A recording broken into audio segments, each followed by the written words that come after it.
أعوذ بالله من الشيطان الرجيم بسم الله الرحمن الرحيم رب اشرح لي صدري ويسر لي أمري واحلل عقدة من لساني يفقهوا قولي السلام عليكم ورحمة الله وبركاته Waalaikumsalam warahmatullahi wabarakatuh.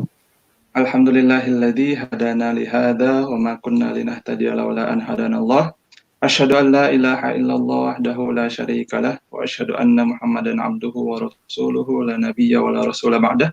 Allahumma sholli ala sayyidina Muhammadin wa ala alihi wa sahbihi ajma'in. Wa man tabi'ahum bi ihsanin ila yaumiddin amma ba'd.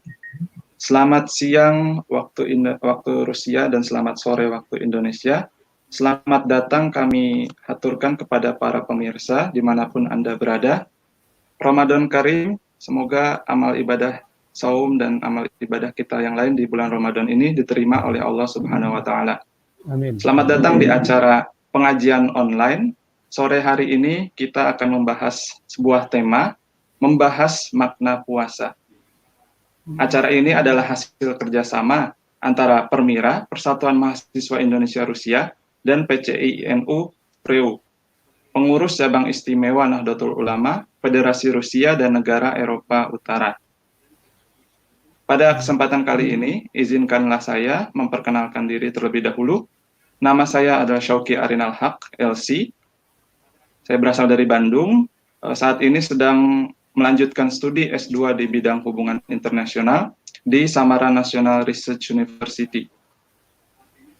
Baik, izinkanlah saya untuk membaca susunan acara pada sore hari ini. Yang pertama adalah pembukaan, yang kedua adalah presentasi dari narasumber, kemudian dilanjutkan dengan sesi pertanyaan, dan diakhiri dengan doa dan penutup. Agar acara kita pada sore hari ini berjalan lancar dan diridhoi oleh Allah Subhanahu wa taala, marilah kita bersama-sama membaca Ummul Quran Al-Fatihah. A'udzubillahi minasyaitonirrajim. Bismillahirrahmanirrahim. Alhamdulillahirabbil alamin arrahmanir rahim maliki yaumiddin. Iyyaka na'budu wa iyyaka nasta'in. Ihdinas siratal mustaqim siratal ladzina an'amta 'alaihim ghairil maghdubi 'alaihim waladdallin. Amin. Dan dengan bersama-sama membaca Al-Basmalah. Bismillahirrahmanirrahim. Para penonton sekalian, saat ini kita sedang berada di hari kedua Ramadan, bulan yang penuh dengan rahmat, maghfirah, dan ampunan dari Allah Subhanahu wa taala. Tapi sayangnya kebanyakan dari kita pada bulan Ramadan ini menjalankan ibadah puasa hanya sebatas seperti tradisi tahunan, atau hanya mengikuti orang di sekitar kita, atau hanya menjalankan perintah dari Allah Subhanahu wa taala tanpa mengetahui apa nilai inti dari ibadah puasa itu sendiri. Padahal ibadah puasa itu ibadah yang sangat istimewa. Allah Subhanahu wa taala berfirman melalui hadis qudsi yang disampaikan oleh Rasulullah SAW. Beliau berkata, "Kullu amal ibni Adam lahu illa shaum. Fa innahu li wa ana ajzi bihi." Rawahu Al-Bukhari. Allah berfirman melalui Rasulullah, setiap amal ibadah seorang anak Adam adalah baginya kecuali ibadah saum, karena sesungguhnya saum itu bagiku dan aku sendiri yang akan memberikan ganjaran atas ibadah puasa ini. Disyariatkannya ibadah puasa ternyata tidak hanya bagi umat muslim saja. Bahkan umat-umat agama samawi sebelum kita juga disyariatkan ibadah puasa. Sebagaimana difirmankan oleh Allah Subhanahu wa taala dalam surat Al-Baqarah ayat 183, "Ya ayyuhalladzina amanu kutiba alaikumusiyam kama kutiba alal ladzina min qablikum la'allakum tattaqun." Wahai orang-orang yang beriman, telah diwajibkan atas kamu untuk berpuasa sebagaimana diwajibkan kepada kaum-kaum sebelum kamu, agar kalian termasuk orang yang bertakwa. Jadi ibadah puasa itu sangat istimewa. Seberapa pentingkah ibadah puasa sampai Allah sendiri mengangkat derajat ibadah puasa dengan langsung memberikan ganjaran? Untuk menjawab semua pertanyaan itu, telah hadir bersama kita narasumber yang luar biasa, yang sangat kompeten, Bapak Profesor Dr. Mukhtar Sholihin MAG. Selamat sore Bapak Profesor Dr. Mukhtar Sholihin MAG. Selamat sore. Assalamualaikum warahmatullahi wabarakatuh. Waalaikumsalam warahmatullahi wabarakatuh. Apa kabarnya Bapak di sana, di Alhamdulillah, Indonesia? sehat baik. Alhamdulillah. Gimana Terima kabar kasih Syauki? atas, alhamdulillah sehat di sini Ya. kita semua. Kabar Syauki, Terima kasih. teman-teman di Rusia dan Eropa gimana? Sehat? Ya. Alhamdulillah semuanya sehat Bapak di sini. Oke, iya. Terima kasih kami haturkan kepada Bapak sudah berkenan hadir menjadi pembicara pada kesempatan kali ini. Sama-sama. Baik para penonton sekalian, Bapak Profesor Dr. Mukhtar Solihin MAG adalah guru besar tasawuf di UIN Sunan Gunung Jati Bandung. Beliau saat ini menjabat sebagai Wakil Koordinator Kopertais Wilayah Jawa Barat. Selain itu, beliau juga sebelumnya pernah menjabat berbagai posisi di UIN Sunan Gunung Jati Bandung, mulai dari sekretaris jurusan, ketua jurusan, lalu pembantu dekan, wakil rektor, sampai ke PGS rektor. Banyak sekali karya tulis yang telah beliau hasilkan dalam bentuk buku dan di media massa yang lain.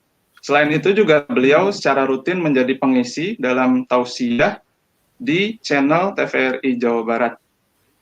Tak hanya di kampus, beliau juga aktif di luar kampus. Beliau sering mengadakan pelatihan. Beliau juga adalah seorang direktur utama PT BQC, Brain Quantum Center, sebuah lembaga yang fokus pada pengembangan otak. Lembaga ini mempunyai banyak cabang di beberapa wilayah di Indonesia. Baik para penonton sekalian, sepertinya sudah penasaran dan gak sabar untuk mendengar penyampaian dari narasumber kita yang sangat kompeten itu. Baiklah, untuk mempersingkat waktu, kepada Bapak Profesor Dr. Mukhtar Solihin MAG, waktu dan tempat kami haturkan. Silakan Bapak. Terima kasih. Assalamualaikum warahmatullahi wabarakatuh. Alhamdulillahilladzi arsala rasulahu bil huda wa dinil haqqi liyuzhirahu 'alad dini kulli walau karihal musyrikun. Asyhadu an la ilaha illallah wa asyhadu anna Muhammadan abduhu wa rasuluh. Allahumma shalli ala sayyidina Muhammadin wa ala alihi wa sahbihi ajma'in. Amma ba'd. Qala Allah ta'ala fil Qur'anil Karim, a'udzu billahi minasy syaithanir rajim. Bismillahirrahmanirrahim. يا أيها الذين آمنوا كتب عليكم الصيام كما كتب على الذين من قبلكم لعلكم تتقون. صدق الله العظيم. وقال رسول الله صلى الله عليه وسلم في حديث القدسي كل عمل ابن آدم إلا الصوم فإنه لي وأنا أجزي به.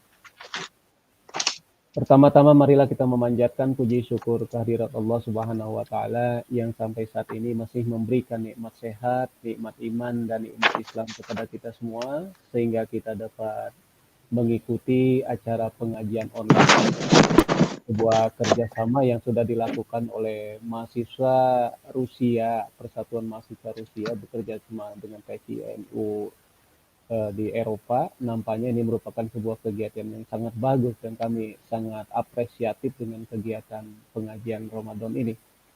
Dalam kesempatan ini Bapak Ibu sekalian, mudah-mudahan semua pemirsa di seluruh tanah air terutama dan juga di seluruh dunia yang sedang menyaksikan, yang live menyaksikan pengajian online ini, ya, mudah-mudahan Allah senantiasa memberkahi kita dan mudah-mudahan Allah melindungi kita dari kondisi musibah yang sedang menimpa pada bangsa kita Indonesia khususnya dan juga seluruh dunia. Nampaknya ini sebuah keprihatinan dunia. Di tengah kondisi yang sangat memprihatinkan ini, kita umat Islam berada pada posisi yang sangat mulia, posisi yang pada memasuki bulan yang sangat mulia, yaitu bulan Ramadan. Ramadan ini adalah sebuah bulan yang memang menjadi bulan umatnya Nabi Muhammad. Kalau Rasulullah pernah mengatakan syahrul Rajab syahri, ya, dalam sebuah hadis, artinya ini merupakan hadis qudsi, syahrul Rajab syahri, artinya bulan Rajab itu bulanku, kata Allah. Kemudian wa syahrul Sya'ban syahru syahri, kata Rasulullah. Wa syahru Ramadan syahru ummati. Maksud saya syahrul Rajab syahrullah wa syahru Ramadan syahri wa syahru Sya'ban syahri wa syahru Ramadan syahru ummati.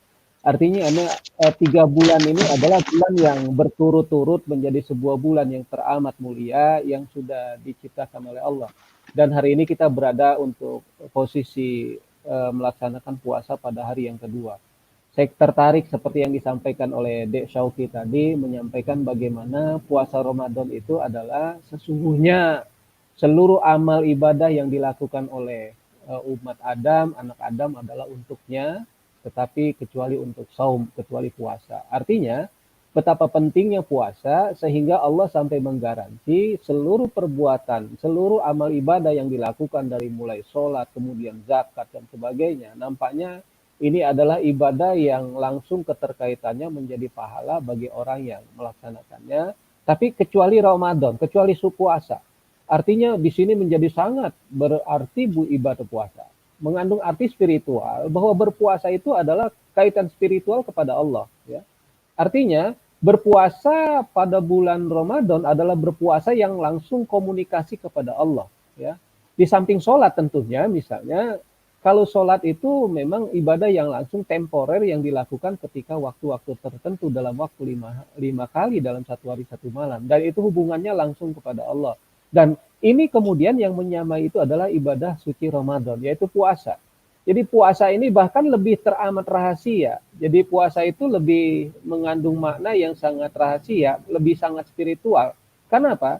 Orang berpuasa itu berbeda dengan orang yang tidak berpuasa. Tetapi dalam konteks kenyataannya, orang tidak bisa membedakan apakah dia berpuasa atau tidak. Ya. Seorang suami bisa berpura-pura berpuasa, kemudian ketika istrinya pergi atau istrinya ke dapur, dia bisa saja minum di ruang tamu. Atau sebaliknya juga, seorang istri juga pura-pura berpuasa, kemudian ternyata suaminya pergi ke kantor, dia minum atau dia makan di rumah. Artinya tidak ada yang tahu, karena memang ibadah puasa ini adalah ibadah yang sangat rahasia dan hanya Allah yang melihat. Dan kualitasnya pun ternyata hanya Allah yang memang menentukan. Saya tertarik bagaimana mengupas puasa dalam kondisi yang kita perlu pahami mungkin bagi anak-anak para mahasiswa di Rusia khususnya dan juga di seluruh Eropa dan juga di Indonesia. Saya ingin menyampaikan sebetulnya kita ingin mengbedah bagaimana sih sesungguhnya memaknai puasa. Puasa ini adalah sesuatu ibadah yang sangat unik, yang sangat menarik. Saya ingin sampaikan misalnya di sini berpuasa itu adalah sesuatu yang sangat kita lihat misalnya di sini. Saya perlu sampaikan di sini misalnya, nah kita beranjak memahami puasa itu memang dari ayat Al-Quran Al-Baqarah 183. Ya ayyuhalladzina amanu kutiba alaikumusyiyamu kama kutiba alal ladzina min qablikum la'allakum tattaqun. Hai orang-orang yang beriman, diwajibkan atas kamu berpuasa sebagaimana diwajibkan atas orang-orang sebelum kamu agar kamu bertakwa. Konteks ayat ini sesungguhnya bisa kita pilah dan bisa kita pilah-pilah menjadi pemahaman yang sangat spiritual, pemahaman yang sangat mendalam. Misalnya pertama, saya garis bawahi adalah kata di sini kata amanu. Jadi berpuasa itu adalah diwajibkan kepada orang yang beriman. Jadi orang yang beriman inilah adalah orang yang mendapat seruan untuk berpuasa. Artinya bagi orang yang tidak beriman, bagi orang yang kafir, bagi orang yang kufur, bagi orang yang tidak mau melaksanakan berpuasa, mungkin jatuhnya hukumnya memang sudah tidak beriman.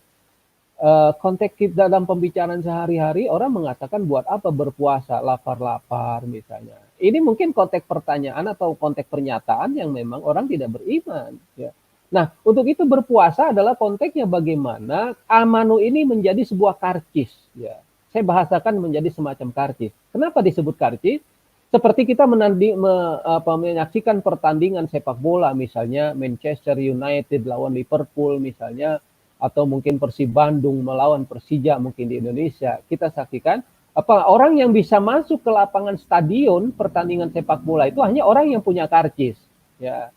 Artinya orang yang berpuasa itu memang orang yang sudah punya stempel karcis itu. Karcisnya apa? Amanu. Ya.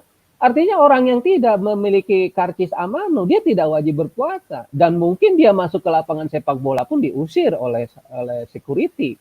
Karena karcis amanu ini adalah sebuah label yang sangat penting. Jadi siapa yang mendapat seruan amanu untuk beriman ini sebuah kebanggaan menurut saya. Karena berarti orang yang diserukan berpuasa sudah pasti itu adalah orang beriman.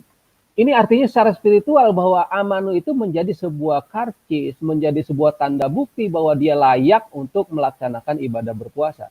Seperti halnya tadi, orang yang memiliki karcis pertandingan sepak bola, itulah orang yang layak menonton pertandingan sepak bola di dalam sebuah stadion. Ya, orang yang tidak memiliki karcis ya, atau orang yang tidak memiliki karcis amanu dalam konteks berpuasa, maka dia tidak layak untuk berada di dalam pertandingan sepak bola. Yang selanjutnya ini sangat menarik. Jadi kalau kita garis bawah ya ayyuhallazina amanu, amanu iman itu yang pertama. Garansi yang pertama ya adalah iman. Bagaimana orang yang beriman ini adalah orang yang sudah mendapatkan stempel dari Allah, mendapatkan panggilan dari Allah. Kemudian yang kedua, kutiba ala. Saya menarik ini, kenapa ya ayyuhalladzina amanu kutiba ala. Kutiba alaikumusiyam. Saya bahasakan menjadi dalam konteks bahasa dasarnya adalah kutiba ala. Jadi dalam bahasa Arab mungkin ini menjadi sebuah idiom, mungkin kita mengatakan begitu dalam bahasa Indonesia. Ini dalam bahasa Inggris mungkin kita menyebut idiom.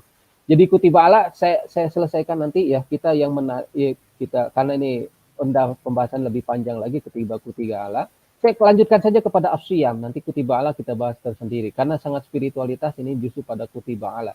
Kemudian asyam itu artinya adalah puasa dalam bahasa Indonesia. Mungkin dalam bahasa kalau di Indonesia itu di bahasa Sunda itu sangat tepat itu ketika menyebut iraha bade saum mungkin begitu. Jadi kapan mau berpuasa? Ini saum memang dalam bahasa Indonesia itu adalah ya artinya orang Sunda mengatakan saum bade saum itu artinya mau puasa. Nah siam ini as-saum dalam huruf shad ini artinya adalah puasa. Ya artinya puasa dalam konteks pemahaman kita itu harus kita pahami lebih dalam. Ketika memahami berpuasa hanya sekedar untuk menahan lapar dan haus, itu adalah puasa dalam pengertian yang sangat sederhana.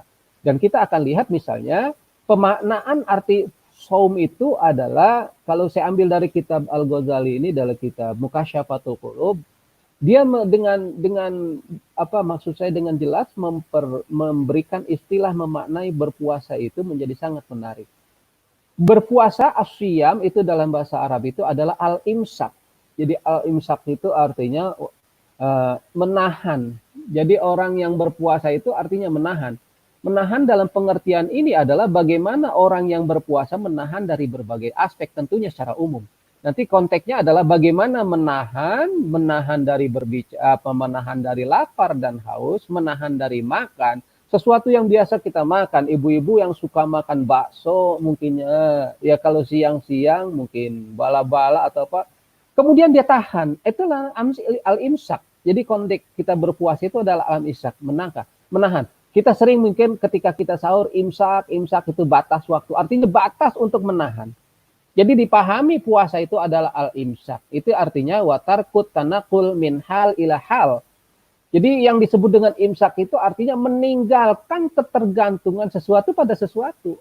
Ketergantungan ibu-ibu mungkin sama, saya sebut tadi mohon maaf misalnya sama bakso, kemudian ditahan. Itu tergantung sekali ketika tidak makan bakso, mulutnya asam mungkin ya.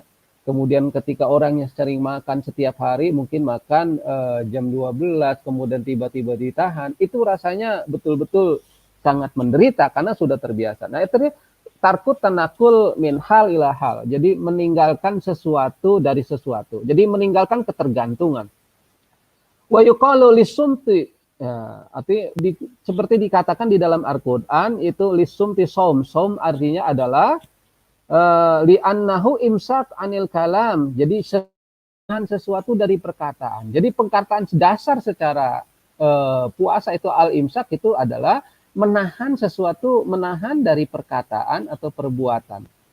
Wa qala Allah Ta'ala mukhbiran an Maryam inni nazartu lirrahman sauman. Jadi di dalam Al-Qur'an juga dijelaskan inni nazartu lirrahman sauman. Ini ketika di dalam surat Maryam kita lihat ini Maryam itu berkata saya bernazar kepada Tuhan yang Maha Rahman sauman, artinya tidak berkata-kata apapun.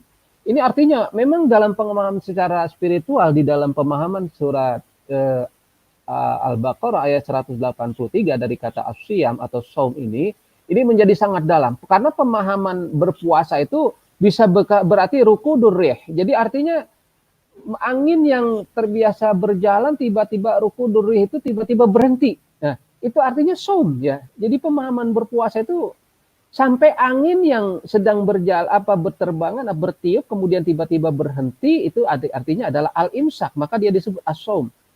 Wa imsaku hanil hubub. Jadi angin yang tadinya bertiup bergemuruh kemudian tiba-tiba sepi, diam, tidak terdengar, mungkin kelihatan tenang, itu artinya as-shaum. Jadi angin pun sedang berpuasa. Kemudian juga di sini wasom itu dab ala arabiha. Jadi dabah, jadi berpuasanya makhluk melata juga misal dari terbiasa dia untuk mencari makan, kemudian dia diam, tiba-tiba dia berdiam diri, itu adalah saum, dan seterusnya. Ini panjang sekali, ini dijelaskan oleh Al-Ghazali. Artinya secara spiritual memang asyam itu adalah menahan. Konteks menahan itu menjadi pemahaman yang sangat mendalam. Jadi bisa menahan lapar dan haus, menahan dari makan, itu pemahaman secara lahir sebetulnya memang menahan secara makan. Orang berpuasa, puasa batal secara lahir adalah ketika dia makan, kemudian dia berpuasa tiba-tiba kemudian dia makan, itu artinya batal. Itu batal secara fisik.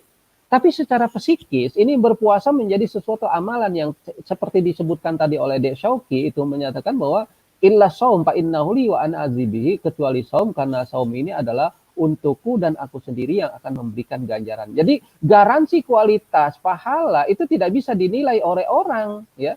Orang mengatakan, istri saya puasanya hebat, suami saya puasanya hebat, tetangga saya hebat, Ustadz A itu puasanya hebat, mungkin Ustadz Ami puasanya hebat, berkualitas. Belum tentu. Dari konteksnya adalah Allah yang menilai. Inilah yang disebut karena tadi saum itu menjadi sangat prinsip. Saum itu adalah berpuasa, menahan. Jadi menahan dalam pengertian jasmani itu tadi menahan dari lapar dan minum, al-haud, dan juga melakukan hubungan suami istri misalnya. Tapi pemahaman yang lebih dalam adalah bagaimana li saum tu saum itu tadi seperti al-imsak anil kalam. Jadi menahan dari perkataan, dia diam, membisu, itu sudah puasa sebetulnya. Artinya konteks orang memang menahan berpuasa dari perkataan, memang banyak perkataan yang mungkin saja kita terjebak melihat orang berpenampilan kurang baik, kok penampilannya nggak bagus, itu artinya ini sudah dalam pemahaman cara spiritual itu tidak saya sebut batal puasa, tapi secara kualitasnya sudah berkurang ya. Jadi ada semacam amalan ruhani yang dia melihat orang berpuasa kemudian mulutnya tidak tahan ya. Padahal secara fisik memang tidak batal dia, tapi mungkin yang disebut ini hanya berkurang nilai ibadah puasanya. Jadi pahala berpuasanya karena Allah tadi yang memonitor langsung. Karena illa saum tadi fa innahu li, untukku, wa ana azibihi, dan aku yang akan memberikan balasannya. Karena kualitasnya ini adalah kualitas Allah yang menilai dan tidak bisa dinilai oleh seseorang. Orang bisa berpura-pura berpuasa, mulutnya pura-pura kering, ya dikering-keringkan, tetap nggak bisa. Ya. Atau mungkin orang membedakan, dia berpuasa dengan tidak, mulutnya basah. Belum tentu orang mulut basah juga dia sebetulnya berpuasa. Nah ini artinya tidak bisa secara fisik. Maka tadi ibadah puasa itu termasuk amalannya secara lahir, tetapi juga implikasinya juga secara batin.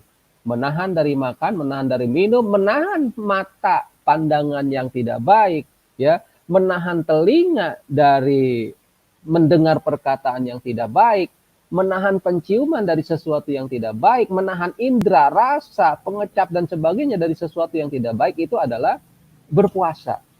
Ya, menahan pikiran juga, pikiran-pikiran jelek, ya, menahan hati kita dari perbuatan-perbuatan yang tidak baik, mungkin memfitnah orang, dusta kepada orang, jujur, tidak berkhianat dan sebagainya. Ini adalah konteks saum tadi, konteks saum dalam pengertian imsak. Jadi maknanya tadi berpuasa dalam pengertian al-imsak. Selanjutnya saya perlu sampaikan di sini, maka puasa itu berarti adalah penyadaran nilai-nilai kehambaan. Jadi berpuasa itu menjadi sangat menarik secara spiritual memang tadi. Berpuasa berarti penyadaran nilai-nilai kehambaan dan menghapus sikap-sikap ketuhanan. Jadi sifat angku dan sebagainya, dan ini menjadi sangat ditahan ya, penyadaran nilai kehambaan dan menghapus sikap-sikap ketuhanan. Kenapa buat puasa itu adalah penyadaran nilai-nilai kemanusiaan, kehambaan? Karena orang biasa kita dengan makanan yang kita makan, kita merasa gagah, merasa sehat, muncullah sifat sombong kepada kita. Saya sehat, saya kuat, saya hebat, saya bisa melakukan apa saja. Tapi ternyata tidak dikasih makan dalam satu hari, dia kemudian energinya berkurang, lunglai, lesu, lemah, kemudian tidak bisa bergerak apa-apa. Artinya sadar, ternyata sehebat-hebatnya saya, segagah-gagahnya saya, ternyata tergantung pada nutrisi makanan yang saya makan. Ini kesadaran seperti ini, nilai-nilai kemanusiaan. Jadi orang yang tidak berpuasa berarti adalah orang yang merasa dirinya Tuhan, gitu konteksnya seperti itu hampir-hampir ya. Karena apa? Karena orang yang berpuasa ini adalah konteks yang menyadarkan nilai-nilai kehambaan bahwa dan meninggalkan sikap-sikap ketuhanan, angkuh, kasar, sombong dan sebagainya. Karena itu hanya orang-orang yang dimiliki oleh orang-orang yang dalam kondisi energinya ya energi yang tidak berpuasa. Dia bisa angkuh, sombong dan sebagainya karena merasa gagah, merasa kuat dan sebagainya.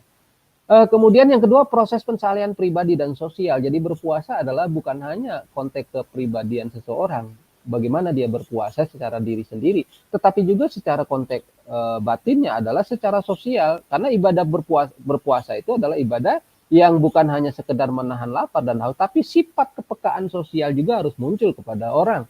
Misalnya, oh ternyata saya baru berpuasa 1 hari saja, yang mungkin jam 12 biasa makan, kemudian sampai jam 2 kita sudah lapar.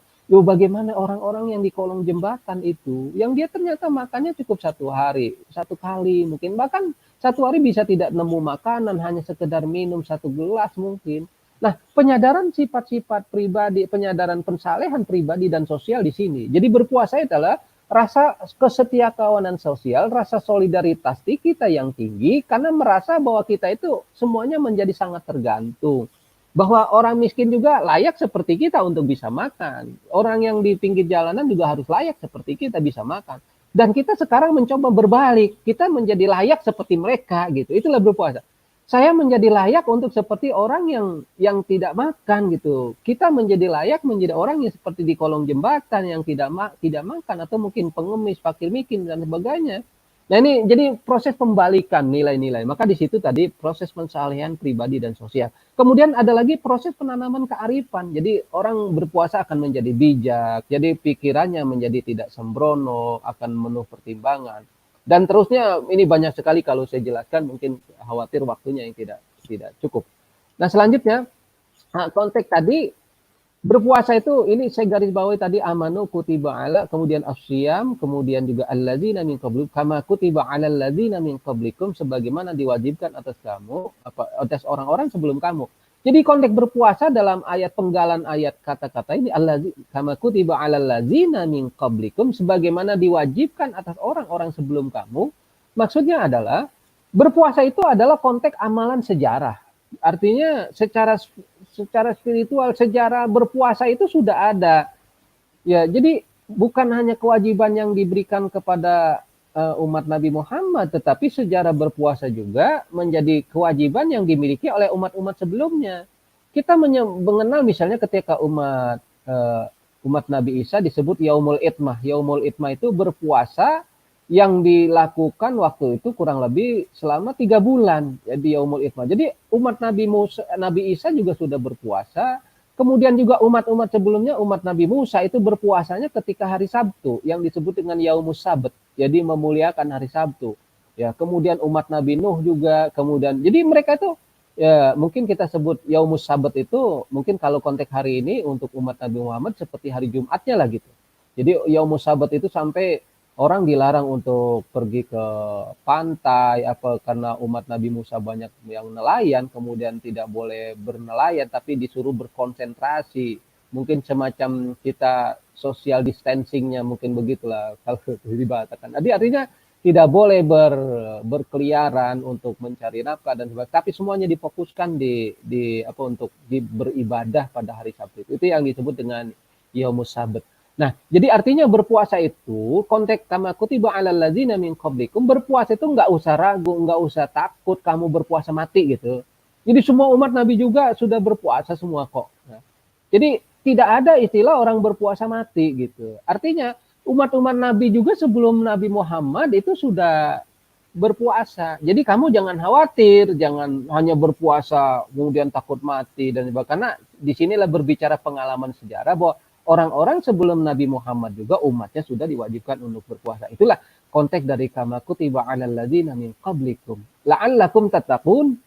Nah, ini konteksnya menjadi terakhir ayat ini ditutup dengan kata tattaqun. Tattaqun itu artinya adalah agar kamu bertakwa. Satu hal yang menarik, berpuasa la'allakum tattaqun agar kamu bertakwa. Ini bukan pada ujung ayat ini kenapa tidak la'allakum yadkhulunal jannah misalnya gitu, agar kamu masuk ke surga. Oh tidak. Jadi ayat ini ditutup dengan la'allakum tattaqun, agar kamu menjadi orang yang bertakwa.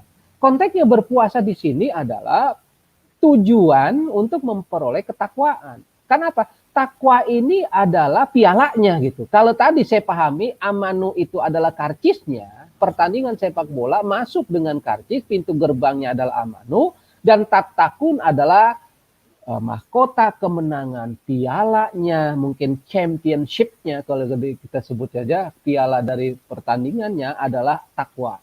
Dan takwa ini menjadi alat tukar, ya. Kalau bahasa spiritual begitu. Jadi takwa ini bukan case-nya langsung kita mendapatkan surga, tapi tatakun justru takwa ini berfungsi multi, ya, berfungsi ganda. Jadi dengan orang yang bertakwa, misal kita sebut dalam surat At-Tolak, ya orang yang bertakwa adalah mereka yang akan mungkin wa may yattaqillaha yaj'al lahu makhraja, itu diberikan jalan keluar, wa yarzuqhu min haitsu la yahtasib, kemudian diberikan rezeki dari jalan yang tidak disangka-sangka. Artinya di sini takwa itu konteksnya bukan hanya konteks di akhirat akhirnya. Jadi orang yang bertakwa, kualitas berpuasa melahirkan orang yang bertakwa yang mendapatkan keberuntungan, mendapatkan piala, mendapatkan bonus, bukan hanya untuk yadkhulunal jannah gitu maksudnya. Itulah tadi fa innahu li wa ana azibihi, lagi-lagi menarik seperti yang Sauki sebutkan tadi hadis tadi.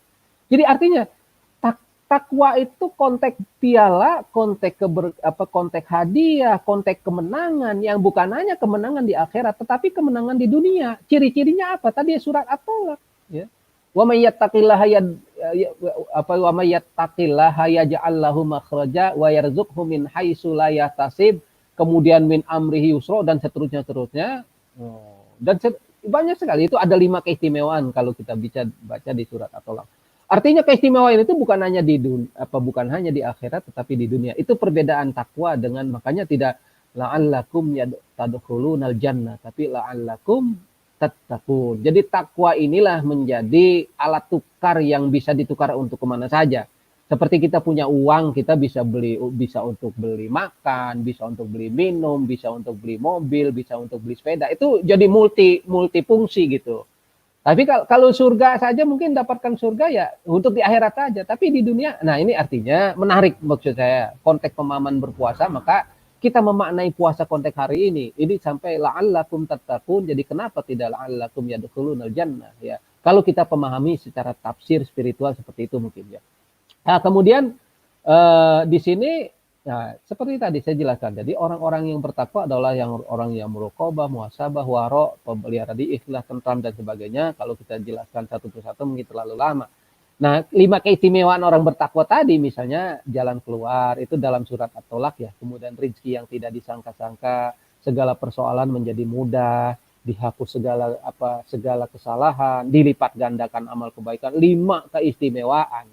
Jadi tidak la'allakum yadkhulunal jannah tadi, tapi kalau yadkhulunal jannah itu amalan mungkin hadiah yang langsung sudah pasti orang bertakwa akan dapat surga, ya. Artinya di sini bahkan untuk tatakun orang yang berpuasa itu tatakunnya pialanya juga piala di dunia dia dapatkan, ya. 5 keistimewaan tadi.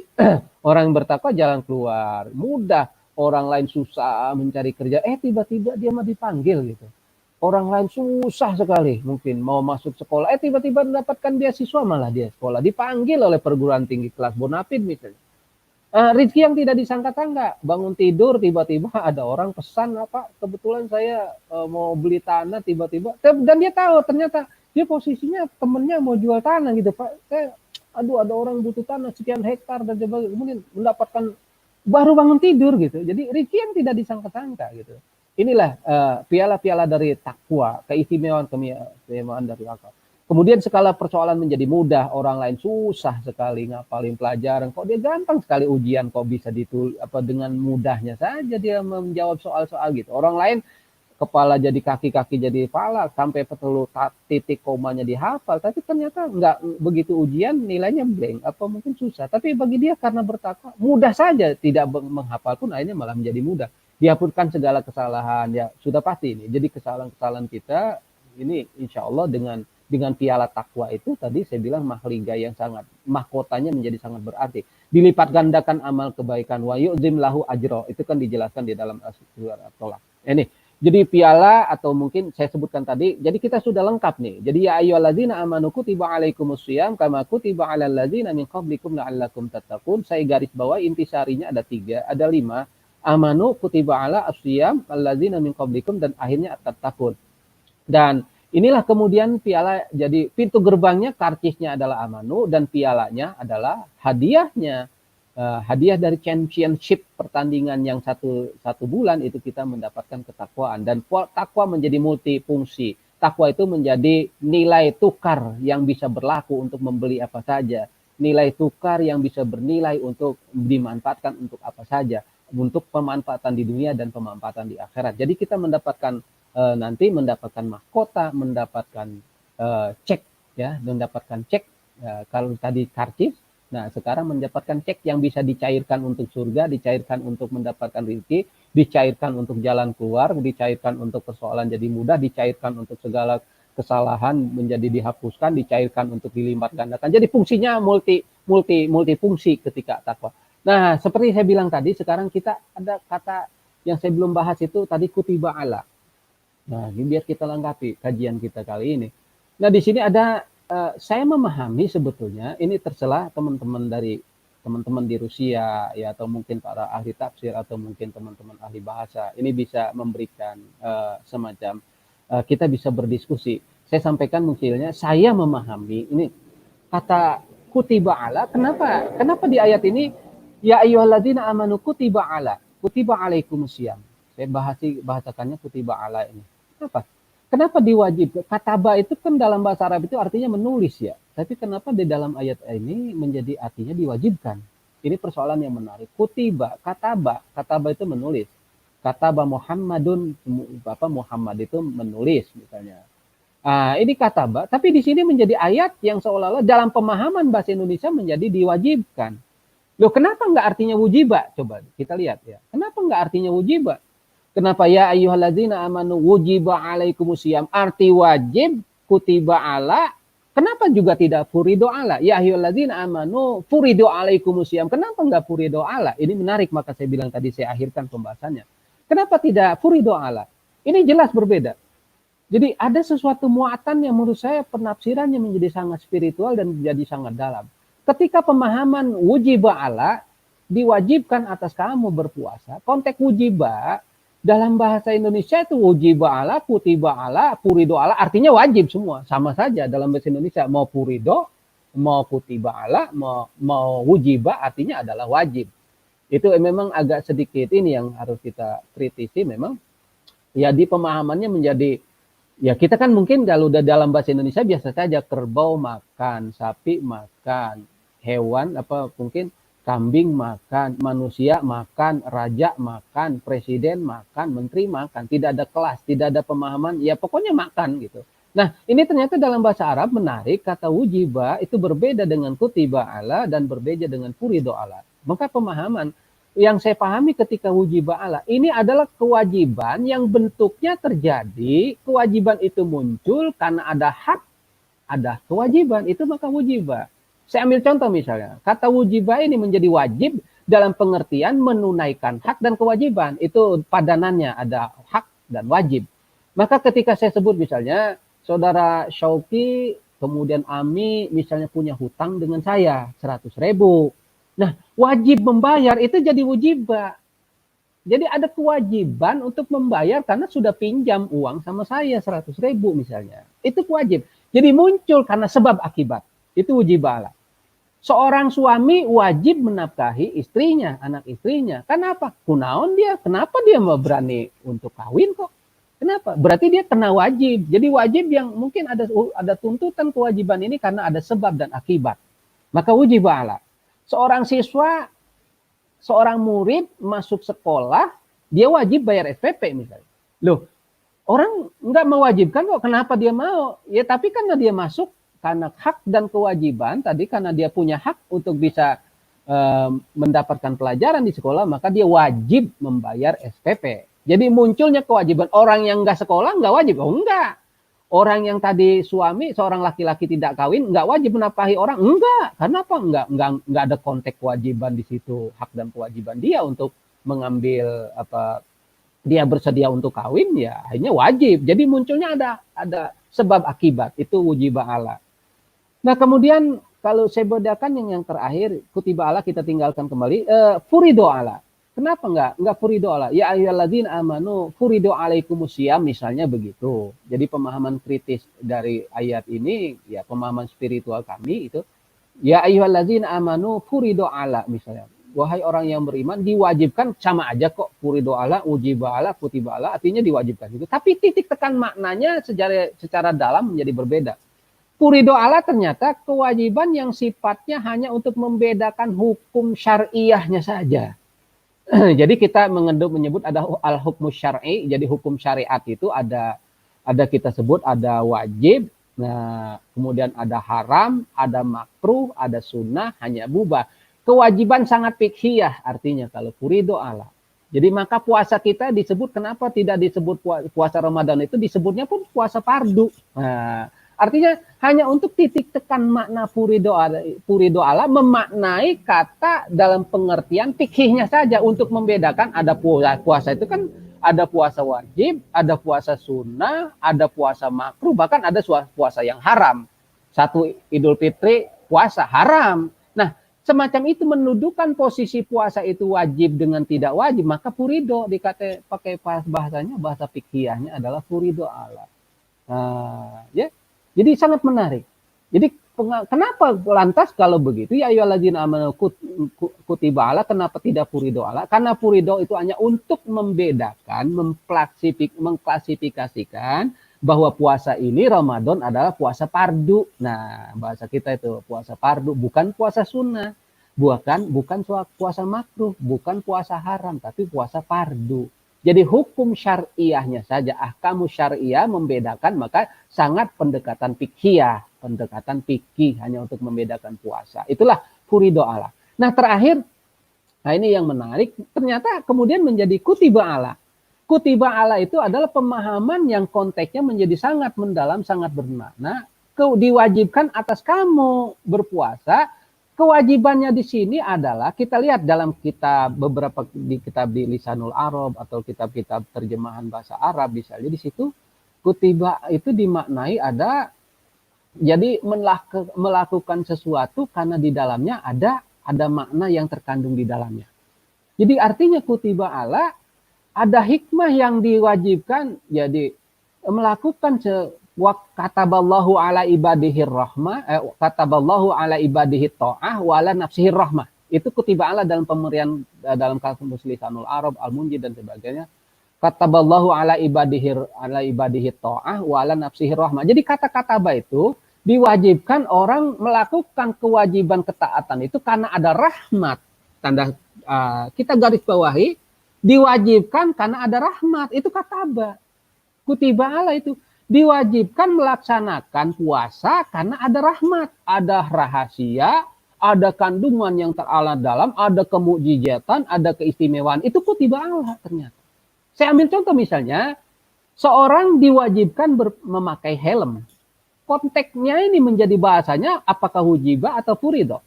Menurut saya kewajiban disuruh orang memakai helm adalah kewajibannya menjadi kutiba Allah. Kenapa?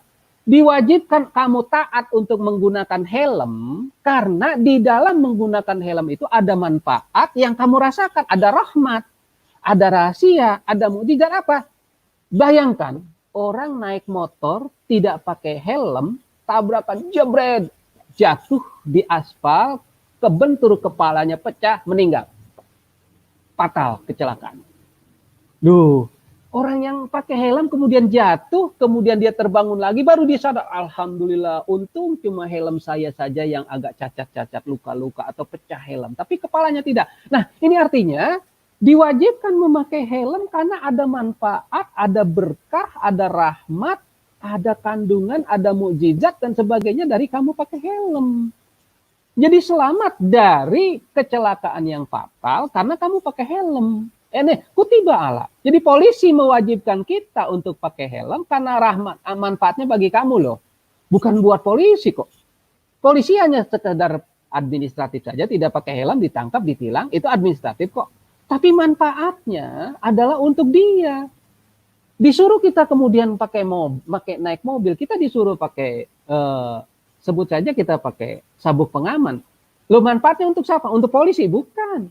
Sabuk pengaman ternyata kutiba Allah diwajibkan kamu pakai sabuk pengaman, karena dengan memakai sabuk pengaman kamu kemudian ketika tabrakan, jebret, kemudian dashboard kita, kepala kita membentur dashboard mobil, ternyata tidak terhalang oleh, ketarik oleh sabuk pengaman. Loh, baru kita sadar, alhamdulillah, untung saya pakai sabuk pengaman. Sama dengan tadi jatuh di aspal, naik motor dia tidak pakai, untung alhamdulillah saya pakai helm. Nah, artinya diwajibkan kita untuk pakai helm, diwajibkan kita untuk pakai sabuk pengaman, persis. Barangkali kalau kita maknai diwajibkan kita untuk berpuasa. Loh, artinya gimana? Secara spiritualnya menjadi sangat dalam. Diwajibkan kamu berpuasa karena di dalamnya ada rahmat bagi kamu. Ada manfaat bagi kamu. Iya kan? Dengan berpuasa bisa dibayangkan kita selama 12 bulan setiap hari makan rujak, manis, asam, pahit, pedas, makan semua. 1 bulan mesin di dalam tubuh kita ini, ya, mesin di dalam tubuh kita ini terus-terusan mengolah makanan yang asam, yang manis, yang pedas dan sebagainya, maka bisa dibayangkan betapa kotornya perut kita. Nah, berpuasa adalah proses tune up. Nah, kalau kita ibaratkan dengan proses ganti oli, berpuasa itu adalah proses tune up, mengistirahatkan mesin tubuh kita, mesin lambung kita yang mengolah makanan. Jadi diistirahatkan selama 1 bulan, di-tune up, dibersihin. Nah, makanya kita naik mobil kan kadang-kadang kita istirahat dulu di rest area. Nah, prosesnya adalah persis ketika kita berpuasa, 12 bulan kita selalu makan, kita selalu minum makanan pedas, manis, asin, asam, asin, rasa cuka, rasa macam-macam, kecap, saus, gula dan sebagainya dimakan. Itu perut kita bisa dibayangkan sudah menjadi gado-gado. Nah, berpuasa adalah kutiba Allah, diwajibkan atas kamu, manfaatnya buat kamu, buat menjaga kesehatan kamu, buat mencun up tubuh kamu, maka summu tasihu. Nah, itu kan hadis Rasul mengatakan summu tasihu. Berpuasalah maka kamu akan sehat. Nah, artinya berpuasa di sini berarti kutiba Allah, diwajibkan kita berpuasa, manfaatnya itu juga buat kita. Diwajibkan seperti kita pakai helm tadi, manfaatnya buat kita. Diwajibkan pakai sabuk pengaman, manfaatnya buat kita. Diwajibkan kamu berpuasa, manfaatnya buat apa? Buat kita. Jadi mensehatkan kita, summu tasihu. Orang biasa kan kalau mau diperiksa darah ke laboratorium pasti, Pak, puasa nggak, Pak? Oh iya, minimal 10 jam, Pak. Waduh, kan gitu. Artinya betapa hebatnya puasa ini karena bisa melihat darah yang murni, yang bersih dengan yang tidak, terkontaminasi atau tidak, itu justru dengan berpuasa. Ini menarik. Jadi artinya proses berpuasa adalah proses tune up, proses ganti oli pada diri kita, maka pemaknaannya menjadi kutiba Allah. Jadi orang diwajibkan untuk berpuasa karena kutiba Allah. Karena kewajibannya ini adalah bukan sekedar untuk dia sendiri, tetapi juga bukan sekedar untuk melaksanakan perintah Allah, tapi juga kutiba Allah kama kutiba alaikum, kama kutiba alal ladzina min qablikum. Ketibanya ini berarti kewajibannya, manfaatnya, hikmahnya, kandungannya, mungkin kita sebut berkahnya adalah untuk itu. Maka sering kita juga kaitan kenapa berpuasa menjadi disebut bulan berkah. Puasa Ramadan itu bulan penuh berkah. Ya itu tadi. Berpuasa itu banyak berkahnya, banyak manfaatnya, banyak mukjizatnya, mungkin begitulah. Nah, inti dari perkataan kita hari ini, apa maksud saya? Inilah saya garis bawahi dari 5 kata di sini. Kutiba Allah di sini ya ayyuhalladzina amanu, iman menjadi karkis pertama. Kutiba Allah, diwajibkan karena ada manfaat bagi kamu, maka tidak furido Allah, tidak wujibah Allah. Kalau wujibah tadi saya sudah jelaskan hanya sekedar untuk hak dan kewajiban seorang suami, murid harus taat sama guru itu karena kewajiban. Tapi di sini kutiba Allah, kewajiban yang manfaatnya ada untuk kamu dan untuk tidak. Nah, kemudian asyam dimaknai tadi al-imsak. Jadi menahan diri, menahan bukan hanya secara jasmani tapi secara rohani. Orang berpuasa ngomongin orang batal, enggak batal puasanya, ya. Orang berpuasa minum batal baru puasanya. Tapi mungkin ya tadi kualitas, tidak apa dia minum, apa dia kualitasnya ketika dia berpuasa dia minum batal, tapi kemudian dia berpuasa dia ngomongin orang, dia memfitnah orang batal, tidak. Tapi pahalanya yang berkurang kualitas, itulah asyam. Kemudian kama kutiba alal ladzina, sebagaimana diwajibkan atas orang-orang sebelum kamu. Jadi kita semuanya umat tidak perlu khawatir, tidak ada orang mati karena puasa, artinya di situ. Jadi ini sudah pengalaman sejarah para nabi sudah diwajibkan untuk berpuasa. Ada yang disebut dengan puasa Yaumul Idmah, ya. Yaumul Idmah tadi adalah berpuasa yang bukanya jam 12, sahurnya jam 12. Itu umat pernah salah satu umat Nabi Musa itu ya, Nabi Isa. Yaumul Idmah itu adalah berpuasa jam 12, sahurnya bukanya juga jam 12. Jadi cuma satu kali ya. Kalau kita kan ada buka, ada sahur. Itu artinya dengan konteks syariatnya yang berbeda. Konteks pengamalannya, harinya mungkin jumlahnya yang berbeda. Ada yaumus sabatnya berpuasa. Itu jadi seluruh nabi-nabi umatnya juga sudah diwajibkan berpuasa. Nah, untuk umat Nabi Muhammad sebagaimana juga diwajibkan atas orang-orang sebelum kamu. Artinya adalah berpuasa ini betul-betul sudah digaransi oleh Allah dan sudah menjadi hak paten oleh Allah dan tidak maknanya kandungannya juga dapat terjamin untuk kita semua. Barangkali itu sekedar ini Mas Syauki ya, kita sudah menjelaskan makna dari berpuasa dan dalam konteks pemahaman yang saya bilang tadi ada 5 pemahaman tadi. Oke. Enggak Mas Syauki. Baik, terima kasih banyak kami haturkan kepada Bapak Profesor Dr. Muhtar Solihin MAG atas pemaparannya yang sangat menarik, sangat menggugah ini. Ternyata dapat kita pahami bahwasanya puasa itu tidak hanya menahan lapar dan haus. Puasa itu sendiri nilainya itu sangat spiritual. Bahkan yang dipanggil untuk berpuasa itu hanya orang-orang yang beriman. Di mana orang-orang kita bisa jadi puasa, tapi kualitas kita nggak ada yang tahu. Hanya Allah yang tahu. Makanya ibadah puasa ini sangat istimewa di sisi Allah Subhanahu wa taala. Dan bahwasanya tujuan ibadah puasa itu bukanlah masuk ke surga ataupun untuk mendapatkan kebaikan yang lain, tapi adalah untuk bertakwa. Kenapa takwa? Karena takwa inilah seperti piala, seperti nilai tukar. Takwa tak hanya untuk di dunia, tapi juga untuk di akhirat. Jadi sangat penting nilai takwa ini. Bahkan setelah sebagaimana dipaparkan oleh beliau tadi, ibadah puasa, kenapa memakai kata kutiba ala? Karena memang ada manfaat yang sangat besar untuk kita sendiri. Jadi ibadah puasa itu sumutasihu. Kita bukannya jadi sakit, malah jadi semakin sehat dengan ibadah puasa. Jadi sangat luar biasa sekali pemaparannya dan sangat tergugah kita dan sadar betapa pentingnya ibadah puasa. Baik. Selanjutnya kita menuju ke sesi pertanyaan. Kami buka untuk sesi pertanyaan kepada para penonton yang sedang menyaksikan. Barangkali ada yang ingin bertanya. Sambil menunggu, mungkin saya sendiri ingin bertanya, Bapak.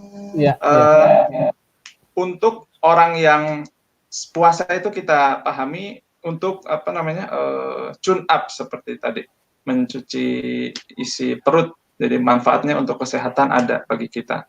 Lantas bagi orang yang malah balas dendam, pagi hari makan banyak, kemudian ketika lapar itu seakan-akan berat sekali, setelahnya itu buka puasa itu juga makan lebih banyak, balas dendam, iya betul, lebih banyak dari biasanya. Itu apakah, dan mungkin kita sendiri juga pernah melakukan, ada nggak tips untuk orang-orang yang seperti itu? Nasihat untuk mereka yang berlebihan seperti itu. Oke. Konteks sumutasiho, berpuasalah kamu maka kamu akan menjadi sehat. Pemahaman dari hadis ini adalah bagaimana berpuasa bukan hanya sekedar menahan dalam pengertian makan dan minum, tetapi menahan etika dan cara juga kita untuk dalam berbuka. Ya. Artinya berbuka, kalau memang seseorang yang sudah, jadi kita memaknai makanan yang kita buka pun harus halalan thayyibah sesuai dengan konteks bagaimana seharusnya kita berbuka itu. Misal gini, orang yang memang tidak boleh minum sirup ya, karena mungkin di dalam dia sudah punya penyakit tertentu yang ketika minum sirup kemudian dia akan perutnya mungkin akan sakit dan sebagainya, berarti tidak halalan thayyibah. Jadi tidak baik. Nah, bagi orang berpuasa itu bukan ajang balas dendam ya. Artinya ala kadarnya saja. Jadi berpuasa itu ya sama aturan untuk makan ya tidak sama saja aturan untuk makan yang seperti yang disampaikan oleh Rasulullah. Sepertiga untuk makan, sepertiga untuk minum, dan sepertiga untuk napas. Ini banyak kita begitu beduk ini langsung sampai bahasa orang gini, ada sebagian mengatakan kemelakaran. Jadi karena sudah terlalu kenyang, sirup diminum, kemudian rujak dimakan, kemudian bakso juga dilahap, kopi juga ditenggak semua. Lah, artinya dia harus mengukur diri. Sumut taksihu itu bukan balas dendam. Jadi kamu berpuasa kalau caranya begini malah nggak sehat gitu.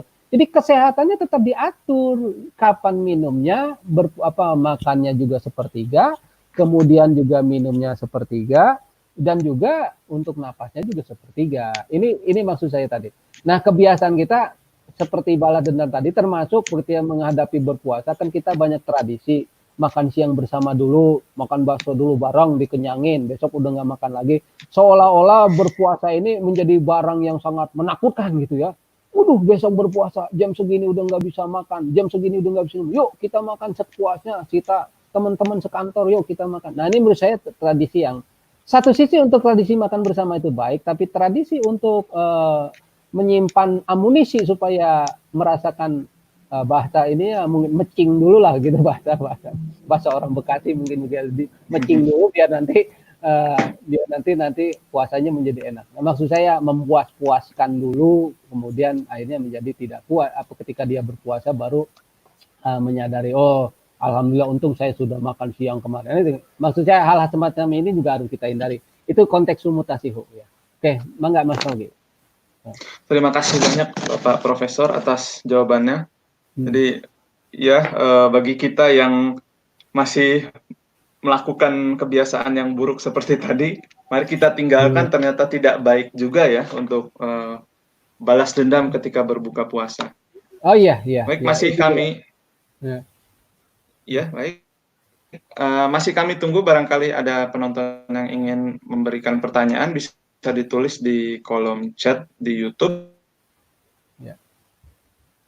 Kemudian juga ada pertanyaan Pak Prof dari kami juga. Ibadah puasa itu salah satu dari 5 rukun Islam ya. Jadi rukun Islam itu seperti tiang. Kalau misalkan salah satu itu jatuh, maka yang lain juga akan jatuh. Nah, kami ingin dijelaskan lebih rinci kenapa apa hubungan antara puasa dan satu sama lain. Seperti itu. Kenapa sangat penting untuk tidak meninggalkan salah satunya. Terima kasih. Iya. Nah, ini menarik ya, pertanyaan dari De Shauki ya. Saya lihat gini. Saya bisa sampaikan di sini misalnya. Jadi posisi puasa itu sesungguhnya adalah posisi yang menurut saya amalan yang tidak bisa dipisahkan dari ibadah-ibadah atau kewajiban lain. Ya. Misalnya kita mengenal ada di dalam rukun Islam itu ya ada syahadat, ada sholat, ada puasa, ada zakat, ada haji. Ya, ini kan ibadah-ibadah yang diwajibkan ya. Saya sampaikan di sini presentasinya misalnya di sini ya. Nah, ini. Ya. Di situ bisa kita lihat bahwa ada syahadat, ada sholat, ada puasa, ada zakat, ada haji. Nah, konteks kita berpuasa adalah bagaimana mempuasakan diri dalam diri kita itu karena kewajiban yang melanjut dari syahadat. Syahadat itu adalah kesaksian tidak ada Tuhan kecuali Allah. Maka bersyahadat adalah pengakuan taslim kita, pengakuan ikrar kita, MOU kita kepada Allah. Jadi itu dimulai dengan syahadat. Nah, kemudian setelah kita MOU, kita pengakuan syahadat kita kepada Allah, maka perjanjian MOU kita kepada Allah salah satu poinnya adalah melaksanakan sholat ya. Maka sholat ini adalah pelaporan diri atau absensi kita. Seorang bisa siap jadi karyawan dan dia siap harus absen, harus siap dengan fingerprint. Maka pelaporan dari absensi ini adalah sholat. Jadi sholat adalah bentuk pelaporan. Kemudian berpuasa. Nah, berpuasa juga itu konteksnya menjadi sangat banyak beragam misalnya. Ya. Nah, kemudian saya lanjut ya. Nah, berpuasa itu nggak muncul ya, Mas Sofi ya di. Oke. Itu di situ di slide saya sampaikan. Jadi ini ya betul. Yaitu Sofi ya. Nah, ini kan. Jadi posisi puasa itu kan kita bisa sampaikan, kita bisa lihat. Ya. Nah, kalau kita ibadah berpuasa ini, ibadah puasa, ya kita lihat kemudian sholat di situ ada, kemudian ada puasa, ada zakat, kemudian ada haji. Nah, puasa itu merupakan bagian ya dari kewajiban yang kita lakukan. Syahadat itu adalah pengakuan taslim MOU kita dengan Allah. Sholat itu adalah laporan, pelaporan diri absensi, pengakuan sebagai hamba Allah. Kemudian puasa, nah seperti saya bilang tadi, posisi puasa sebagai tihangnya dari rukun Islam ini karena penyadaran sifat kemanusiaan. Artinya orang yang tidak berpuasa tidak sadar sebagai manusia yang harus sholat, yang harus menyembah kepada Allah, yang harus bersadat meng-MOU-kan diri kepada Allah. Jadi berpuasa adalah penyadaran sifat kemanusiaan, maka orang yang tidak berpuasa berarti tidak sadar sebagai manusia biasa. Maka sifat ketuhanan yang akan muncul, egoisme, sombong, munafik, dan sebagainya, itu kan sifat-sifat yang tidak layak dimiliki dalam konteks orang yang berpuasa. Kemudian zakat. Zakat itu kan aplikasi sosial. Jadi sosial manusia yang hidup bersama. Jadi dengan zakat inilah kesadaran manusia sebagai makhluk sosial. Orang berzakat maka menyampaikan harta yang dia miliki kepada orang karena sadar kehidupan dia itu bukan sendiri. Dia dilahirkan dari seorang ibu. Kemudian ketika dilahirkan pun dia ditolong oleh bidan, ditolong oleh dokter misalnya, ditolong oleh paraji mungkin begitu. Artinya penyadaran sifat sebagai makhluk sosial itu adalah muncul ibadahnya maka menjadi zakat. Nah kemudian yang terakhir baru sholat, maksud saya haji. Nah haji maka konteks haji adalah rihlah spiritual. Jadi 4 sehat 5 sempurna. Manusia yang berasal, kenapa ibadah haji? Karena haji itu adalah penyadaran tentang bahwa dirinya sebagai manusia yang berasal dari Adam, sadar akan asal muasal dari manusia. Itu kan haji. Nah, bagaimana posisi sholat tadi? Penyadaran sifat kemanusiaan.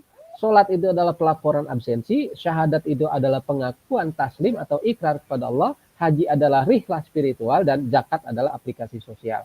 Nah, konteksnya bagaimana berpuasa adalah penyadaran sifat kemanusiaan, maka berpuasa yang dimaksud tadi bukan hanya sekedar menahan lapar dan haus, tapi adalah puasa yang penuh dengan kesadaran sebagai manusia. Kesadaran bahwa dirinya adalah lemah, kesadaran bahwa ternyata tergantung pada nutrisi, ya, maka disinilah penyadaran sifat kemanusiaan. Oke, bangga Mas Syauki, ya. Terima kasih banyak Bapak. Kemudian ini ada juga beberapa pertanyaan, ternyata para penonton ini sangat antusias sekali. Ada dari Mbak Anissa, Bapak. Assalamualaikum warahmatullahi wabarakatuh. Izin bertanya, bagaimana jika ada seseorang yang sehari-harinya jarang sholat, selalu berbuat dosa, pada saat bulan Ramadan, ia selalu sholat 5 waktu dan selalu berbuat baik. Tetapi setelah selesai bulan Ramadan, ia kembali melakukan hal-hal yang biasa dia lakukan sebelum bulan Ramadan. Apakah makna puasa Ramadan yang mana bertujuan untuk memperbaiki diri sudah ada pada dirinya? Apakah puasa yang ia lakukan pada bulan Ramadan menjadi berkah? Karena dia kembali ke kegiatan yang buruk yang pernah dia lakukan sebelumnya. Sekian, silahkan Bapak. Oke, pertanyaan yang sangat menarik dari Mbak Anissa ya. Saya lihat memang puasa itu memang tadi kita berada pada habitat hari ini adalah habitat untuk memperbaiki perilaku kita, mensolehkan sesuatu yang tidak soleh daripada diri kita, mentertibkan sesuatu yang tidak tertib dari amalan kita, kemudian memperbanyak dari sesuatu yang jarang kita lakukan, ya. Yang biasa di bulan lain kita jarang untuk berinfak, di bulan puasa kita banyak berinfak. Di bulan puasa yang biasa kita jarang untuk, mungkin saya sebut tadi, seperti Mbak Anissa bilang tadi, sholatnya juga ditinggalkan, kemudian jarang melakukan sholat, tapi begitu berpuasa, kemudian mereka berduyun-duyun. Menurut saya, satu sisi bisa bagus, ya, tapi memang ada sisi yang untuk perbaikannya. Jadi artinya penyadaran tentang berpuasa itu, berpuasa bukan hanya sekedar untuk hari bulan berpuasa saja. Amal ibadah yang kita lakukan di bulan Ramadan justru harus merefleksi continue dengan memiliki kontinuitas dengan ibadah-ibadah yang selanjutnya. Kalau kita terbiasa pada bulan suci Ramadan kita dengan ada qiyamul lail, kita sholat taraweh mungkin. Kenapa tidak di hari-hari lain kita tidak perbanyak? Bukan berarti kita salah, artinya proses untuk penanaman, mudah-mudahan penyadaran diri yang terjadi pada bulan suci Ramadan adalah penyadaran tentang peningkatan tadi, yang jarang menjadi sering ya dalam hal ibadah, kemudian yang mungkin yang tadinya suka lupa menjadi ingat, ya lupa sholat, tiba-tiba sudah jam 3, oh belum sholat zuhur baru sholat. Nah, berpuasa itu proses mengecas kembali energi-energi spiritual kita perbaiki seluruh aspek perilaku kita perbaiki seluruh tingkah laku kita perbaiki ibadah kita kepada Allah. 1 bulan itu adalah madrasahnya Ramadan. 1 bulan itu adalah kawah candra di mukanya. Artinya, maksud saya, tolok ukurnya menjadi ketika berpuasa kita bisa getol sholat, kenapa tidak? Artinya, getol sholat itu sudah bisa kok dilakukan. Itulah tadi kama kutiba alal ladzina min qablikum. Ya. Artinya orang berpuasa bukan hanya wajib Nabi Muhammad saja umatnya, tapi juga orang sebelumnya. Loh kenapa tidak? Kita juga bisa kok. Nah, kenapa tidak? Kita bisa sholat duha, kita bisa membaca tadarus setiap hari habis sholat. Kenapa tidak? Berarti di bulan Ramadan saya bisa lakukan, di bulan lain juga tidak. Di bulan lain pun saya bisa lakukan. Inilah yang saya sebut tadi, proses penanaman, proses perbaikan, proses penseringan, ya mungkinlah begitu bahasanya Mas Hoki. Terima kasih. Baik, terima kasih banyak atas jawabannya. Seperti itu untuk Mbak Anissa. Kemudian selanjutnya ada pertanyaan dari Mas Aldi. Assalamualaikum Prof, mau tanya bagaimana hukumnya ketika sedang puasa tetapi lebih banyak waktunya dihabiskan untuk bermain game, media sosial atau bermain gadget. Apakah puasanya sia-sia? Kemudian Mas Aldi juga melanjutkan pertanyaannya. Sedangkan sekarang kita ini sedang berada pada masa menyebarnya pandemi virus yang sangat berbahaya. Tidak banyak kegiatan yang bisa dilakukan di rumah. Bagaimana cara memaksimalkan waktu saat puasa agar tidak hanya yang tidak bermanfaat seperti itu? Ya, terima kasih Mas Aldi. Saya tertarik ini pertanyaannya. Ya, berpuasa Ramadan itu memang seharusnya kita betul-betul berkonsentrasi untuk memperbanyak amal ibadah kita.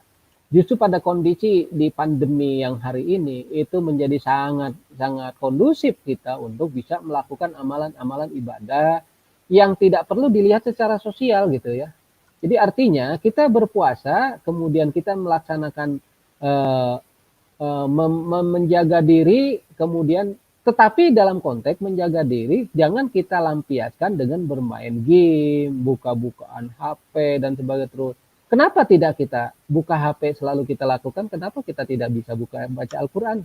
Kenapa kita bermain game? Kenapa kita nggak bisa berzikir? Kenapa kita bisa melakukan media sosial dari mulai pagi sampai malam karena untuk menghindari rasa lelah, rasa lemah, akhirnya kemudian dia bermain game. Alasannya kalau kita main game katanya kondisi segar loh. Memangnya berpuasa itu bukan sekedar hanya untuk itu tadi Mas Hoki bilang bukan sekedar pelampiasan dari sesuatu yang kita lakukan, tapi berpuasa adalah bagaimana proses penanaman nilai pada diri kita, nilai-nilai positif yang baru kita lakukan. Bermain game ya tidak selamanya memang itu negatif, tetapi juga unsur positifnya juga banyak ya.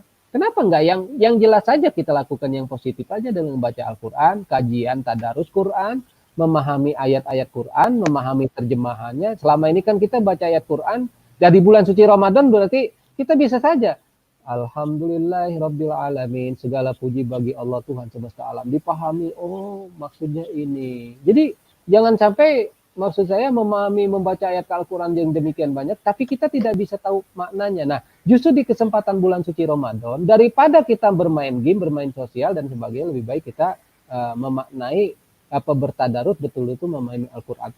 Kondisi pandemi hari ini bagaimana berpuasa? Menurut saya justru bukan menjadi berpuasa kita tidak berkualitas, malah menjadi semakin berkualitas ya. Ibadah sosial sekarang konteks media sosial sudah begitu banyak. Kita menyalurkan zakat bisa online, kita bisa transfer uang bisa online dan sebagainya.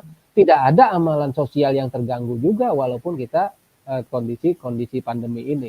Tapi justru dengan konteks hari ini kita sudah sangat didukung akhirnya dengan konteks kita virus pandemi yang ini, kita sudah punya teknologi yang canggih sekarang. Seorang bisa ceramah dari rumah kan, hari ini saya bisa ceramah, bisa didengarkan di dunia kan, mungkin karena konteks kita tidak bisa keluar rumah mungkin. Gitu Mas Oki. Terima kasih. Terima kasih banyak Bapak Profesor. Semoga bisa menjawab pertanyaan Mas Aldi. Ya. Kemudian selanjutnya ada juga pertanyaan dari Mas Asep Sadian. Assalamualaikum, maaf bagi daerah yang waktu saumnya lebih panjang atau lebih pendek, aturannya seperti apa? Contohnya seperti di Rusia ini, kita subuh itu jam 4 kurang 10, bahkan nanti jam 3 saja di akhir bulan puasa itu sudah subuh. Kemudian buka puasa kita baru buka jam 8. Dan nanti di akhir bulan puasa jam 9 kurang 15. Bagaimanakah hukumnya? Dan saya ini tambahan, jadi seperti mungkin yang ditanyakan seperti di Islandia Pak, yang mana waktu puasa sangat panjang, bisa sampai 21 jam dan 22 jam. Apakah harus mengikuti waktu setempat, terbit matahari sampai tenggelam, atau bagaimana?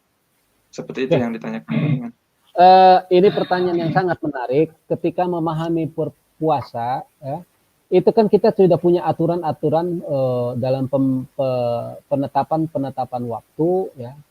Ya, penetapan waktu sholat adalah salah satu berfungsi juga untuk penetapan waktu puasa. Ya. Ketika di sana memang waktu sholat subuhnya di Rusia misal jam 3 sudah subuh, maka itu berarti sudah masuk imsak. Artinya sudah masuk untuk menahan diri dari lapar dan haus, artinya sudah menahan dari makan dan sebagainya. Karena di situ pembatasannya sudah jam 3. Kemudian di sini ternyata maghribnya di Rusia, misalnya di tempat Deshauki ini ya, itu ternyata sahur imsaknya sudah jam 3 subuh, kemudian berbukanya mundur lagi 2 jam. Kita di Indonesia jam 6 sudah, jadi Indonesia itu kan surga sekali ya, jadi tepat ya, mulai setiap hari jam 6, rata-rata jam 6 kita sudah buka. Tapi kalau di Rusia misal bergeser sampai jam 8, maka nambah lagi 2 jam. Sudah dari imsaknya berkurang 2 jam, ditambah maghribnya bertambah 2 jam, jadi menjadi selisihnya dengan Indonesia bisa 4 jam misalnya lamanya. Tapi jangan khawatir, maksud saya konteks berpuasa dengan konteks daerah-daerah yang sudah tertentu seperti ini, Allah punya kuasa. Itulah tadilah kama kutiba 'alal ladzina min qablikum. Dulu orang kewajiban berpuasa bukan hanya ketika umat Nabi Musa itu umat Nabi Isa itu kan 3 bulan kok, ya. Artinya di sini ternyata Allah punya kuasa. Teman-teman kita, mahasiswa kita di Rusia bisa berpuasa sampai kemudian dia maghrib, itu artinya bahwa memang energi yang sudah disiapkan oleh Allah itu cocok untuk sampai tambah 2 jam lagi dari maghrib. Jadi nggak usah khawatir. Kalau di Indonesia, mungkin, maksud saya gini, saya berada di Indonesia, adik-adik berada di Indonesia, Syauki tadinya di Indonesia, kemudian berpuasa di sana, coba saya tanya, perbedaannya apa, merasa tersiksa dengan, enggak. Ada kondisi secara spiritual yang sudah diatur oleh Allah, sudah disesuaikan. Bayi yang dikandung dalam kandungan 9 bulan dengan 12 bulan, dia komplain nggak? Saya mah 12 bulan di dalam kandungan, lama banget. Enggak. Jadi Allah sudah punya kuasa. Inilah makna spiritual tadi puasa. Jadi kita nggak bisa protes. Karena memang kita sudah kondisi fisiknya, kondisi kekuatan energinya, itu sudah diatur oleh Allah. Ditambah 2 jam sama persis rasanya juga dengan Indonesia. Sekarang yang waktunya pendek, misalnya puasanya cukup 8 jam, dia baru 6 jam juga sudah lapar.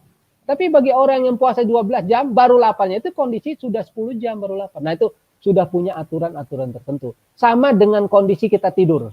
Sebelum saya sampaikan, di Indonesia sekarang baru waktu misalnya, di Indonesia sudah jam maksud saya di Rusia hari ini misal kondisi jam 12 misalnya. Tapi di Indonesia sekarang sudah sebut saja jam 5. Geser kemudian di Indonesia sekarang sudah jam 12, di Rusia baru jam 10 atau jam maghrib. Kira-kira di Rusia udah ngantuk belum?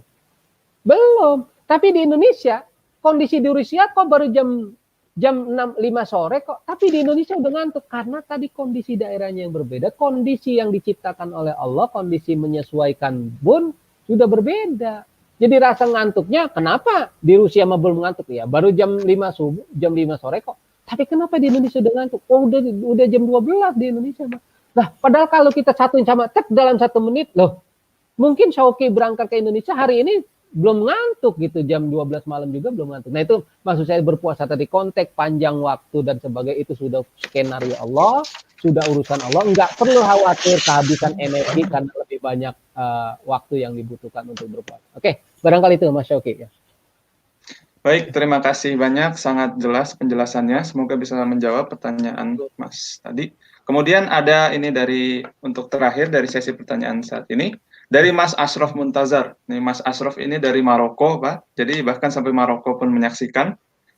Pertanyaannya, seperti kadang memakai kita dalil, ini pertanyaan sebelumnya beliau mengatakan, beberapa orang yang berpuasa di bulan Ramadan, itu menggunakan puasanya sebagai alasan untuk bisa dipakai sebagai dalil bermalas-malasan, dan tidak beraktivitas sebagai biasa.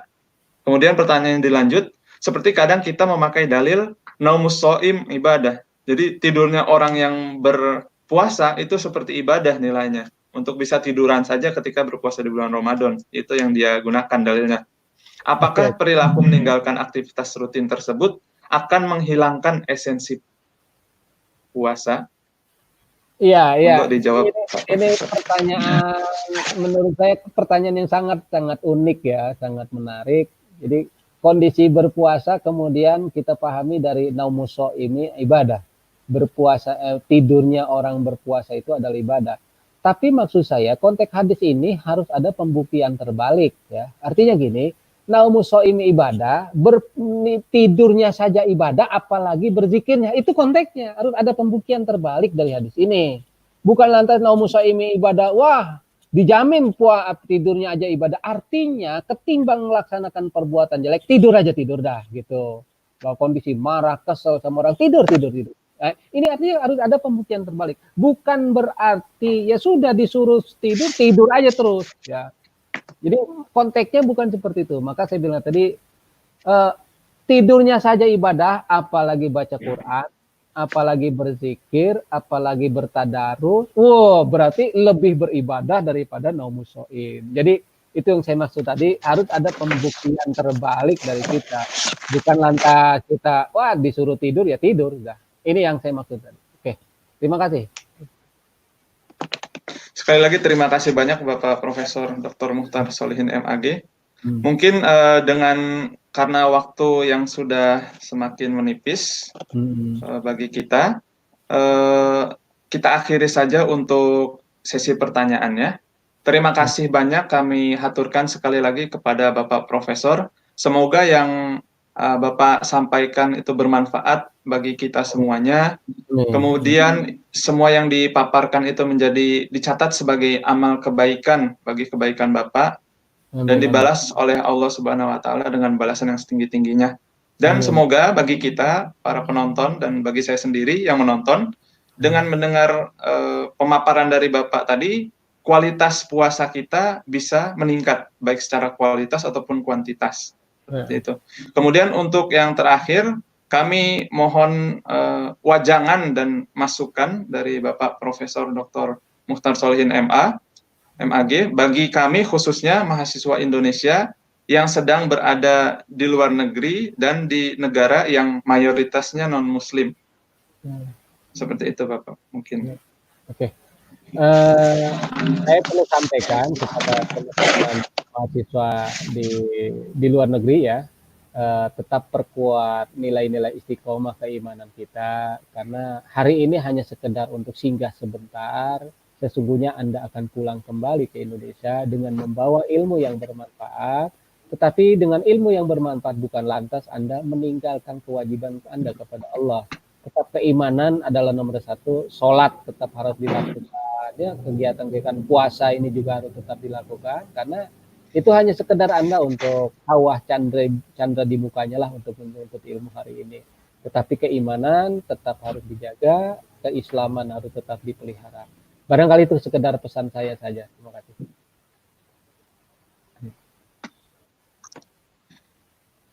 Terima kasih banyak Bapak. Ya. Kita lanjut ke acara selanjutnya, adalah doa dan penutup. Kami mohon kiranya Bapak untuk membaca doa dan menutup acara ini pada sore hari ini. Silahkan Bapak. Oke, terima kasih. Mari sama-sama kita tutup kajian kita ini, dan saya sebagai narasumber dalam kesempatan ini ucapkan terima kasih kepada teman-teman dari PPI Permira, Persatuan Mahasiswa Rusia untuk cabang Eropa dan beberapa negara Eropa, Inggris dan sebagainya. Mudah-mudahan kegiatan seperti ini terus berjalan dan tetap kondusif, dan mudah-mudahan Allah memberkahi puasa kita. Dan yang lebih penting adalah mudah-mudahan Allah segera mengangkat kondisi wabah yang virus corona yang demikian menggejala sekarang. Mudah-mudahan Allah hapus dari muka bumi ini. Dan saya terima kasih juga sebesar-besarnya kepada teman-teman PPI dan PCI-UNU dari Rusia, dan mudah-mudahan ini bisa berkelanjutan dan bisa kita bermanfaat untuk semuanya. Mari sama-sama kita tutup kajian kita ini dengan membacakan doa untuk mudah-mudahan Allah menerima doa kita. Amin amin ya arhamar rahimin. Alhamdulillahirabbil alamin. Hamdan yuwafi ni'mahu wa yukafi majidah. Ya Rabbana lakal hamdu kama yanbaghi li jalali wajhikal karim wa 'azimi sultanik. Allahumma shalli ala sayidina Muhammad wa ala ali sayidina Muhammad. Allahumma ansurna fa innaka khairun nasirin, waftah lana fa innaka khairul fatihin, waghfir lana fa innaka khairul ghafirin, warhamna fa innaka khairur rahimin, warzuqna fa innaka khairur raziqin, wahdina wa najjina minal qaumiz zalimin. Rabbana atina fid dunya hasanah wa fil akhirati hasanah wa qina adzabannar. Alhamdulillahi rabbil alamin. Assalamualaikum warahmatullahi wabarakatuh. Waalaikumsalam warahmatullahi wabarakatuh. Sekali lagi kami haturkan terima kasih sebagai penyelenggara dari pihak Permira, Persatuan Mahasiswa Indonesia Rusia, dan PCI-NU FREU, pengurus cabang istimewa Nahdlatul Ulama, Federasi Rusia, dan negara-negara Eropa Utara. Bagi para penonton sekalian yang hadir, jangan tetap bersama kami dan nantikan tausiah kami selanjutnya, karena kami akan tetap melakukan kajian-kajian yang bermanfaat di bulan Ramadan di channel Permira ini. Sekian dari saya Syaukarin Al-Haq sebagai moderator pada kesempatan di sore hari ini. Memohon maaf sebesar-besarnya jikalau ada kesalahan dan ada kata yang kurang baik untuk didengar kepada para penonton semuanya. Sekian, akhirul kalam. Allahumma fiq ila aqwamit thoriq. Wassalamualaikum warahmatullahi wabarakatuh. Waalaikumsalam warahmatullahi wabarakatuh.